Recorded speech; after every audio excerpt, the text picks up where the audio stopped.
राकेश, मैंने तुमसे बार बार कहा है, मुझसे तुम्हारे माता पिता की और सेवा नहीं होती। दोनों पूरा दिन आराम फरमाते रहते हैं और कुछ न कुछ नया बनाने की फरमाइश करते रहते हैं। अब और इन लोगों की सेवा नहीं होती मुझसे, उन्हें वृद्धाश्रम क्यों नहीं भेज देते तुम? राधा चिढ़ते हुए पति राकेश से बोली। राकेश बोला, राधा, एक बार यह सारी जायदाद हम दोनों के कब्जे में आने दो, फिर मैं इन्हें वृद्धाश्रम भी भेज दूंगा। वैसे भी दोनों अब बूढ़े हो चुके हैं और है ही कितने दिन हमारे साथ, अब और बचे खुचे दिन वृद्धाश्रम निकाल देंगे। तुम इतना चिढ़ा मत करो, बस एक बार यह सारी जायदाद हमारी हो जाए।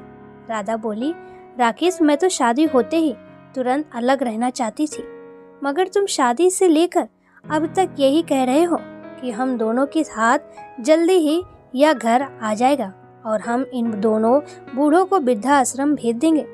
मगर तुम अब तक मुझे सिर्फ सुनहरे सपने दिखाते आए हो।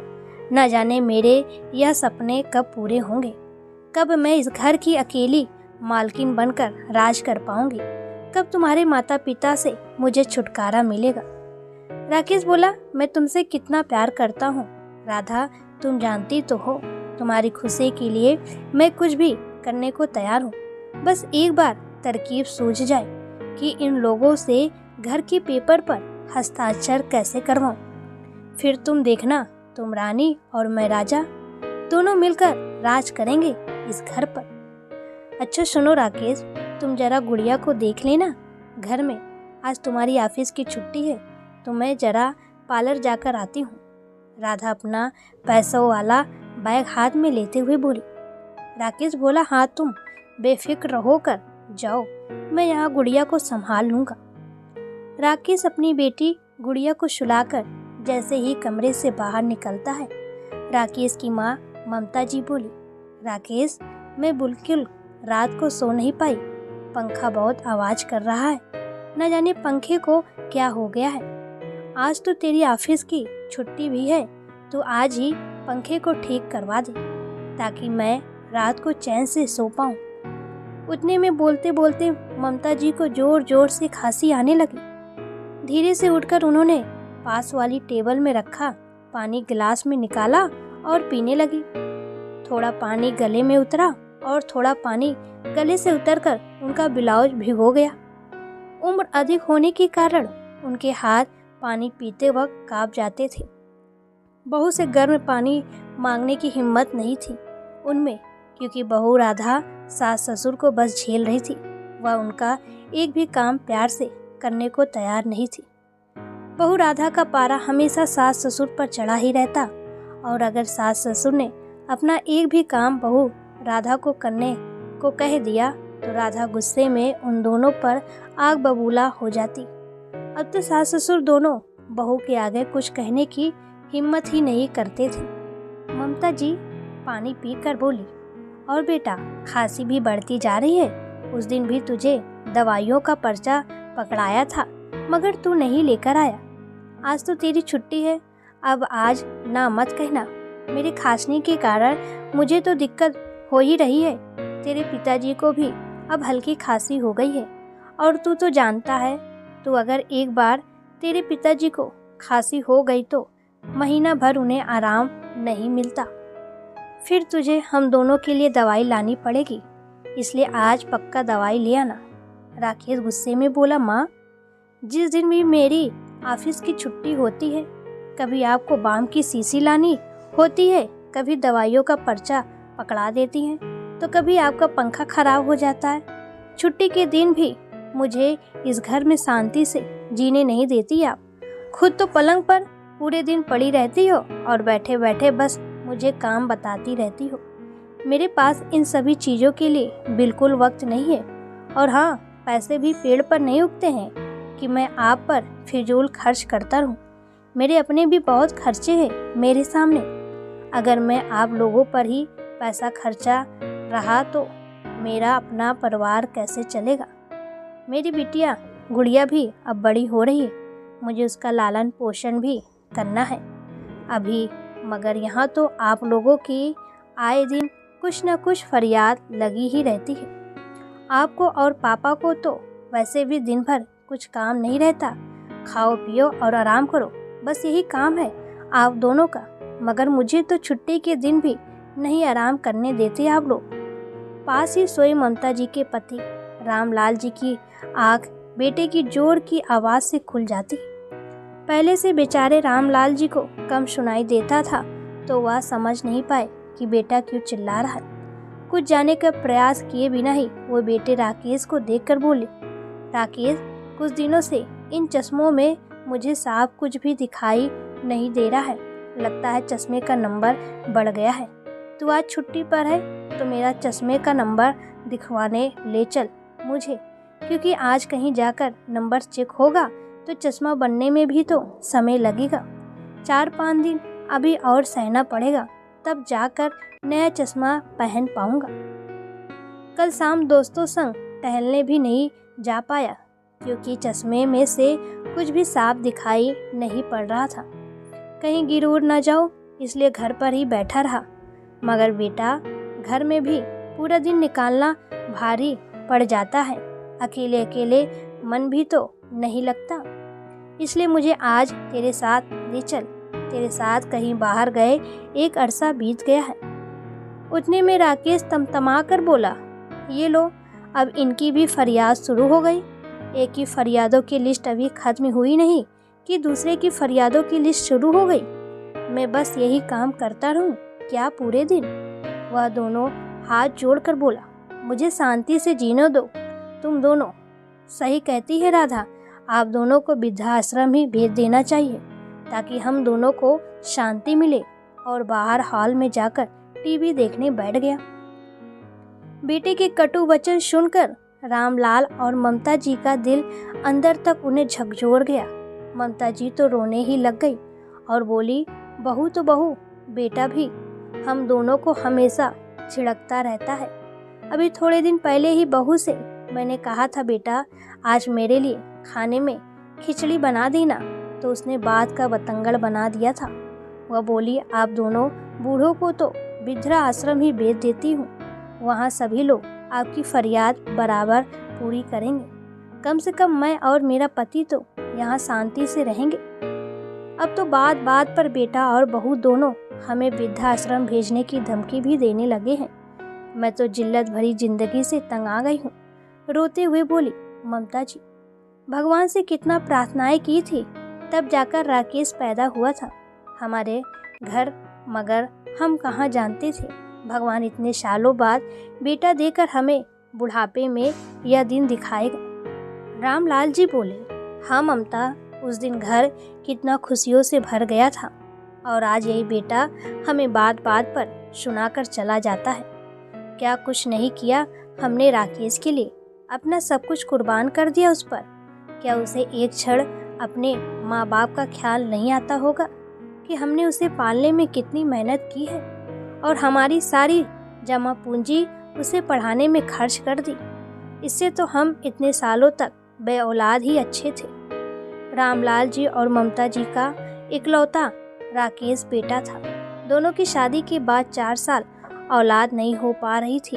उन्हें फिर बड़ी मन्नतों के बाद उनके घर राकेश का जन्म हुआ था। रामलाल जी और ममता जी बहुत पैसे वाले तो नहीं थे, मगर रामलाल जी अपनी छोटी सी राशन की दुकान पर खूब मेहनत किया करते थे, जिसमें ममता जी भी उनका पूरा सहयोग करती थी। दोनों ने खूब मेहनत करके बेटे राकेश को खूब पढ़ाया लिखाया और सीए बनाया था। खुद भले महीनों महीनों नए कपड़े नहीं खरीदे, ना ही नए चप्पल पहने, मगर बेटे राकेश को कभी किसी चीज़ में कोई कमी नहीं आने दी थी। राकेश ने सीए की पढ़ाई पूरी करने के बाद अपनी ही कंपनी में नौकरी करने वाली राधा से प्रेम विवाह किया था।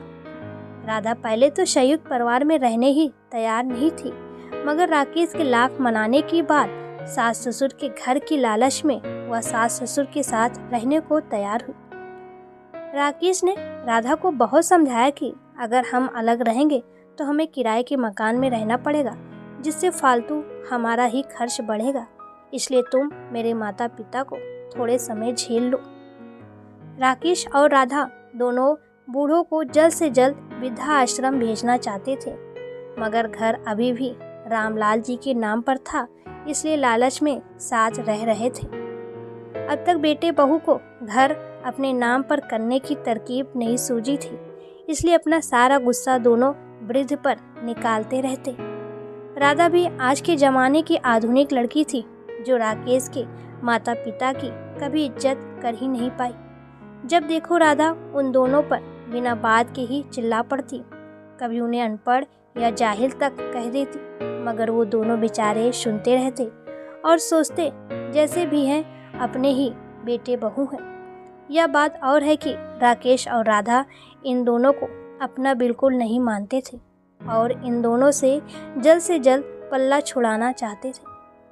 ममता जी को रोते देख रामलाल जी बोले, आओ ममता, हम भी बाहर बैठकर थोड़ी देर टीवी देख लेते हैं, शायद मन कुछ हल्का हो जाए।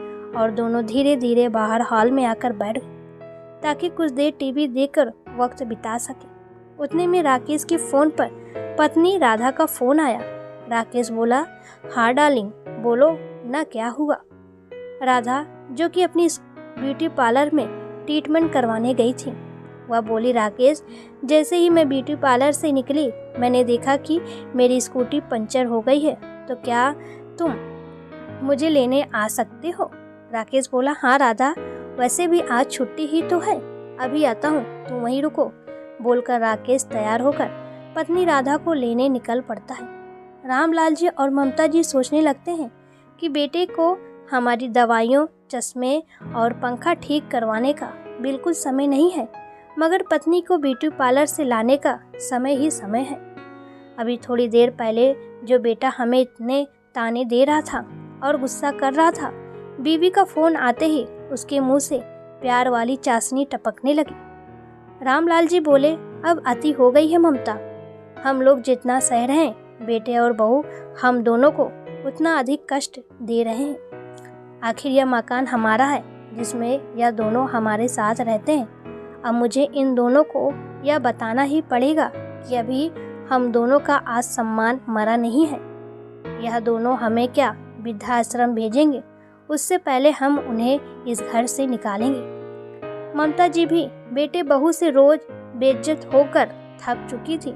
वो बोली, आप सही कहते हैं, हमने इन दोनों को बहुत मौके दिए ताकि यह लोग शायद सुधर जाए, मगर अब अति हो गई है। यह दोनों तो हमारा अपमान करने का एक मौका भी नहीं चूकते हैं। ममता जी को फिर से जोर जोर से खांसी आने लगी। रामलाल जी दवाइयों का पर्चा लेकर बाहर निकले और ममता जी के लिए दवाइयाँ ले आए। रामलाल जी को चश्मे में बराबर दिखाई नहीं दे रहा था, मगर मेडिकल वाले भैया ने मदद कर दी थी। राकेश और राधा जब घर आए तो सामने का नज़ारा देखकर उनके पांव से जमीन सरक गई। रामलाल जी और ममता जी के साथ काले कोट में वकील बैठा दिखाई दे रहा था, जिसे रामलाल जी ने खुद फ़ोन कर घर पर बुलाया था। वह वकील घर के सारे कागजात लेकर बैठा हुआ था। राकेश और राधा के घर आने पर वह वकील बोला, आप लोगों पर आपके माता पिता केस करना चाहते हैं। यह दोनों आपको अपनी पुरानी प्रॉपर्टी से बेदखल करना चाहते हैं, इसलिए इन्होंने मुझे यहाँ बुलाया है। राकेश और राधा सकपकाकर बोले, क्यों पापा, ऐसा क्यों करना चाहते हैं आप। रामलाल जी बोले, जो बेटा बहू हम दोनों को हमेशा छिड़क कर बात करते हैं, हमें हमेशा बेइज्जत करते हैं और हमारा ध्यान तो बिल्कुल नहीं रखते हो, ऐसे बेटे बहू के पास हम दोनों को नहीं रहना है और न ही हमें उनको अपनी प्रॉपर्टी में से कुछ भी देना है। और सबसे बड़ी बात, हमें ही हमारे घर से निकालकर वृद्धाश्रम भेजना चाहते हैं। राधा को यह सुनकर पहले तो गुस्सा ही आ गया, फिर वह गुस्से में बोली, तुम दोनों बूढ़े कुछ ज़्यादा ही जोश में आ गए हो, खाना पीना तो मैं ही देती हूँ, यह क्या भूल गए आप। लो। ममता जी बोली, बहू, खाना बनाने वाली 1000 मिल जाएंगी, मगर तुम्हारे जैसे तो एक भी नहीं चाहिए।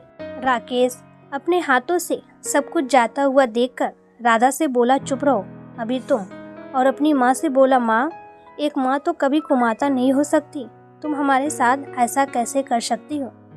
ममता जी बोली, जब बच्चे कपूत निकल जाए तो माता पिता को भी कुमाता बनना पड़ता है। तुम दोनों ने क्या सोचा, हम बूढ़े हो गए हैं तो हमें कचरे की तरह किनारे कर दोगे, मगर हमारे अंदर का ज़मीर अभी जिंदा है।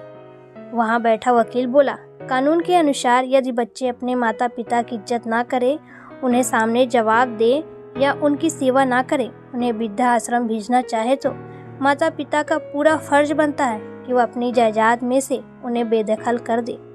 राकेश और राधा गिड़गिड़ाते हुए बोले, माँ पिताजी ऐसा मत करिए, हम कहाँ जाएंगे। आज रामलाल जी और ममता जी का मन पत्थर बन चुका था। उन दोनों पर बेटा बहू के माफ़ी मांगने का या गिड़गिड़ाने का कोई असर नहीं पड़ रहा था। रामलाल जी और ममता जी अपने फैसले पर अड़ंग रहे और ऐसे बच्चों को उन्होंने अपने घर से निकाल दिया जो उन्हें अपने घर से बाहर करना चाहते थे।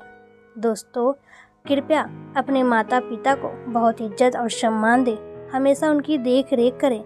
पेड़ बूढ़ा ही सही अपने आंगन में रहने दे, फल नहीं दे पाएगा तो क्या हुआ, कम से कम छांव तो देगा। दोस्तों, क्या रामलाल जी और ममता जी ने सही फैसला लिया? प्लीज़ कमेंट में ज़रूर बताएं।